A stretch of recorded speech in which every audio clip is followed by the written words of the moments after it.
అటు బలూచిస్తాన్, ఇటు సింధ్, మరోవైపు పీఓజేకే. అంతర్యుద్ధాలతో పాక్ ఉక్కిరిబిక్కిరవుతోందా? భారత్తో యుద్ధం మొదలైతే పాకిస్తాన్ మూడు ముక్కలయ్యే అవకాశం ఉందా? ఈ మూడు చోట్ల అసలేం జరుగుతోంది? పాకిస్తాన్ మానవ హక్కుల సంస్థ నివేదికలు ఏం చెబుతున్నాయి? ఒక్క పాక్ 100 నిరసనలు, 1000 ఆందోళనలు, 1,00,000 గొడవలు, కోటి కొట్లాటలు అన్న అక్కడి స్థితిగతులకు అద్దం పట్టేలాంటి స్థితిగతులేంటి? Have a look.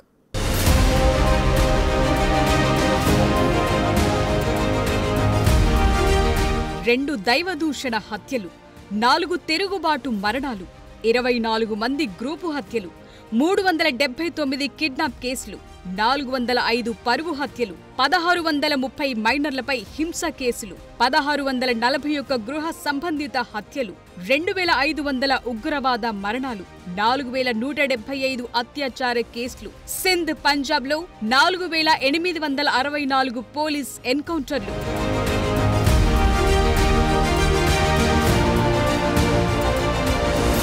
ఇవి పీఓజేకేలో పెరుగుతోన్న హింస తాలూకు గణాంకాలు. బలూచిస్తాన్లోని హింసాత్మక స్థితిగతులు, పిల్లలు, మహిళలు, వృద్ధుల పట్ల జరుగుతోన్న మానవ హక్కుల ఉల్లంఘనలకు తార్కాణాలు. అంతేకాదు, పాక్ ఆక్రమిత జమ్మూ కాశ్మీర్, బలూచిస్తాన్లో పెరుగుతోన్న రాజకీయ అణచివేత, హింసాత్మకను హైలైట్ చేస్తూ పాకిస్తాన్ మానవ హక్కుల కమిషన్ తన state of human rights in 2024 report ద్వారా వెలికి తీసిన వాస్తవ పరిస్థితి ఇది.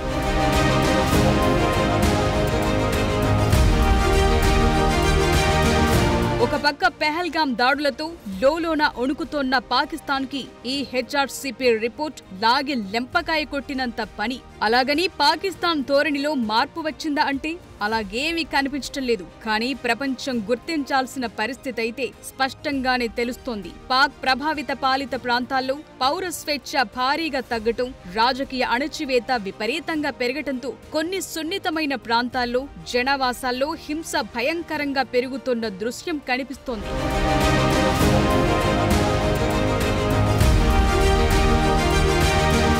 పాకిస్తాన్లో 2024 ఎన్నికల్లో అవకతవకలు జరిగాయని, కొత్త ప్రభుత్వం లోపభూయిష్టమైన చట్టాలను వెంటనే ఆమోదించడం ద్వారా అప్రజాస్వామిక శక్తులు తిరిగి పుంజుకోవటానికి అవకాశం ఏర్పడిందని ఆందోళన వ్యక్తం చేసింది పాకిస్తాన్ మానవ హక్కుల కమిషన్.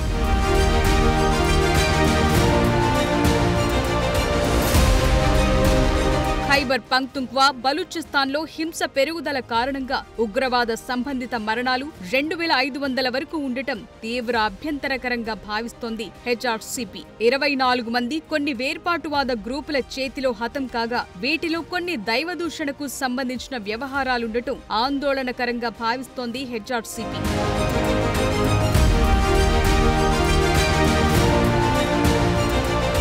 పాక్ ఆక్రమిత జమ్మూ కాశ్మీర్లో గోధుమ పిండి గొడవలు జరుగుతున్నాయి. అంతేకాదు, కరెంటు ఛార్జీల పెరుగుదలపై సామూహిక నిరసనలు హోరెత్తుతున్నాయి. ఇలాంటి నిరసనలకు కూడా ఇక్కడ ఆస్కారం లేదన్న మాట వినిపిస్తోంది. కనీసం ఆందోళన చేపట్టడానికి కూడా తగిన స్వేచ్ఛ లేని వాతావరణం కనిపిస్తోంది.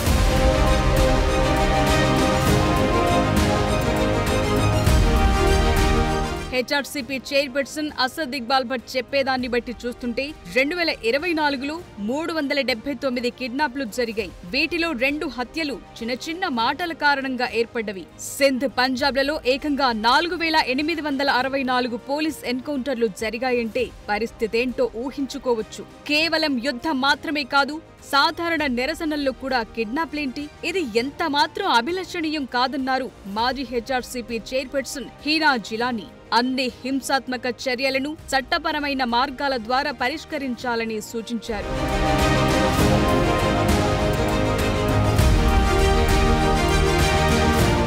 2024 మేలో జాయింట్ అవామీ యాక్షన్ కమిటీ నిరసనలు సామూహిక తిరుగుబాటుగా రూపాంతరం చెందాయి. ముజఫరాబాద్ వరకు ఒక ర్యాలీ నడిచింది. అధికారులు ఈ తిరుగుబాటును అణచివేసే యత్నం చేశారు. దీని కారణంగా ఒక పోలీస్ అధికారితో పాటు 4 మరణించారు. దీంతో భారీ ఎత్తున అరెస్టులతో పాటు మరింత హింస పేట్రేగింది.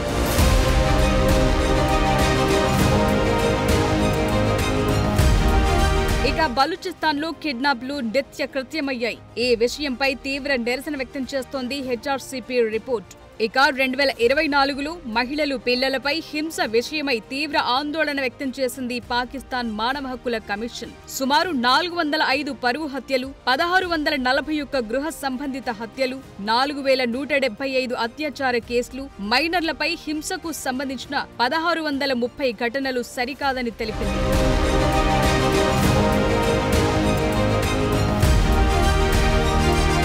ఇవన్నీ బలూచిస్తాన్, సింధ్, గిలిట్లోని అంతర్గత వ్యవహారాలను ఎత్తి చూపుతున్నాయి. ఈ ప్రాంతంలోని తీవ్ర ఉద్రిక్త పరిస్థితులను చాటి చెప్తున్నాయి. ఇదిక్కడి నిజ రాజకీయ సామాజిక చిత్రంగా తెలుస్తోంది. వీటన్నిటినీ బట్టి చూస్తే ఇస్లామాబాద్ కి బలూచిస్తాన్, సింధ్, గిలిట్, బాల్టిస్తాన్ పై పట్టు క్రమంగా సడలుతున్నట్టు కనిపిస్తోంది. ఇది పాకిస్తాన్ సామాజిక రాజకీయ చిత్రంలోని చీలికలను స్పష్టంగా తెలియచేస్తోందని విశ్లేషిస్తున్నారు నిపుణులు.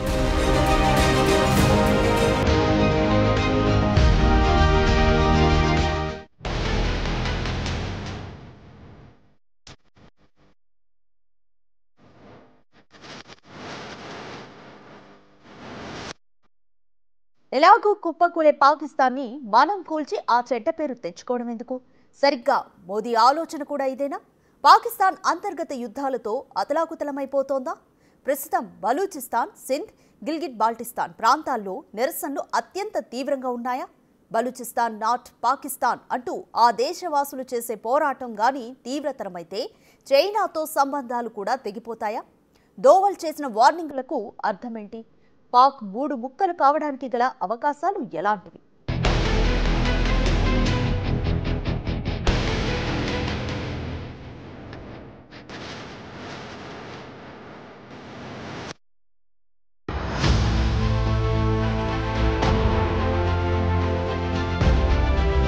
భారత్పై చిన్న చితక ఉగ్రదాడుల ద్వారా ప్రపంచాన్ని దృష్టి మరలుస్తోంది పాకిస్తాన్. దీని వెనుక గల కారణమిది.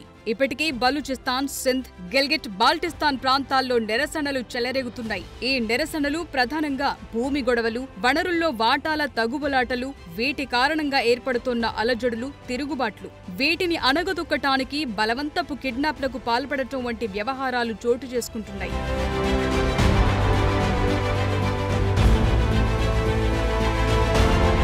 బలూచిస్తాన్లో బలూచ్ వేర్పాటువాద తిరుగుబాటుదారులు చైనీయులపై దాడులకు తెగబడ్డారు. సింధ్లో చొలిస్తాన్ కెనాల్ ప్రాజెక్టుకు వ్యతిరేకంగా నిరసనలు జరిగాయి. గిల్గిట్ బాల్టిస్తాన్లో మైనింగ్ కార్యకలాపాలకు వ్యతిరేకంగా ఆందోళన కార్యక్రమాలు నిర్వహించారు.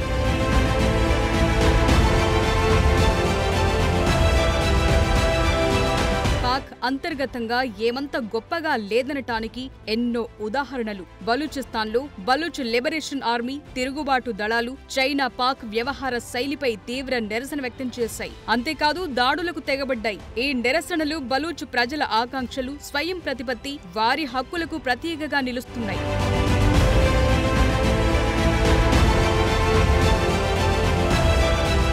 ఇక సింధ్లో చొలిస్తాన్ కెనాల్ ప్రాజెక్టుకు వ్యతిరేకంగా నిరసనలు జరిగాయి. ఈ ప్రాజెక్టు ద్వారా సింధు నది నీటిని బంజరు ప్రాంతాలకు మళ్లించనున్నారు. ఈ నిరసనలు సింధు నీటి పంపిణీ, నీటి హక్కులకు సంబంధించినవి. ఈ విషయంలో సింధు ప్రజల ఆందోళనను ప్రతిబింబిస్తోంది.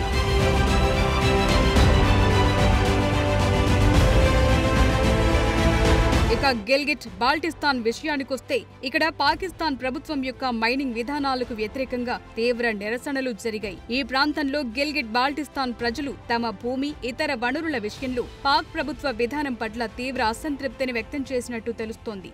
గిల్గిట్ బాల్టిస్తాన్ చట్టపరమైన గుర్తింపు, రాజ్యాంగ హోదా కూడా వివాదాస్పదంగానే ఉంది.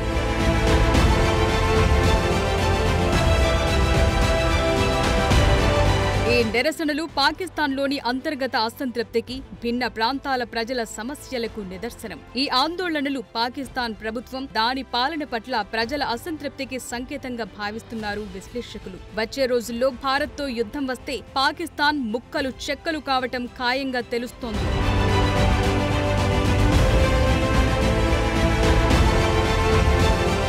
ఈ మాట ఎందుకు అనాల్సి వస్తుందంటే పాకిస్తాన్ నుంచి బలూచిస్తాన్ విడివడితే ఆటోమేటిక్ గా చైనా పాక్ చెయ్యి వదిలిస్తుంది. దానికి కావాల్సింది ఈ ప్రాంతమే. తానిచ్చే నిధులేవో ఈ ప్రాంతానికే ఇస్తుంది.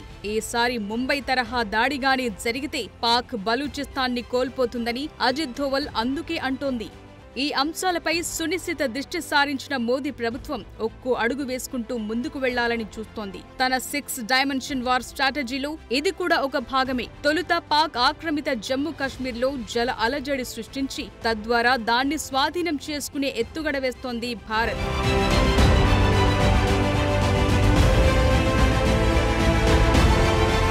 బలూచిస్తాన్లోని అంతర్గత వ్యవహారాలను అణువుగా మలుచుకోవటం, గిల్గిట్ బాల్టిస్తాన్లో మైనింగ్ కార్యకలాపాల పట్ల తీవ్ర నిరసన వ్యక్తం చేస్తున్న ఈ ప్రాంత వాసులకు మద్దతునివ్వటంపై ప్రధానంగా దృష్టి సారిస్తోంది భారత్. ఇక సింధు నదీ జలాల నీటి పంపిణీ హక్కుల సంగతి సరేసరి. ఏ ప్రాంతానికి ఆ ప్రాంతానికి ప్రత్యేకమైన సమస్యలున్నాయి. వీటి కారణంగా పాకిస్తాన్ ప్రభుత్వంతో ఉండాల్సిన గొడవలు ఉన్నాయి. బలూచిస్తాన్, సింధ్, గిల్గిట్ బాల్టిస్తాన్ వాసులు కూడా ఎప్పుడెప్పుడా అని ఎదురు చూస్తున్నారు. ఒకవేళ పాకిస్తాన్ భారత్తో యుద్ధం కొని తెచ్చుకుంటే ఈ ప్రాంతాలు విడిపోవటం ఖాయంగా తెలుస్తోంది.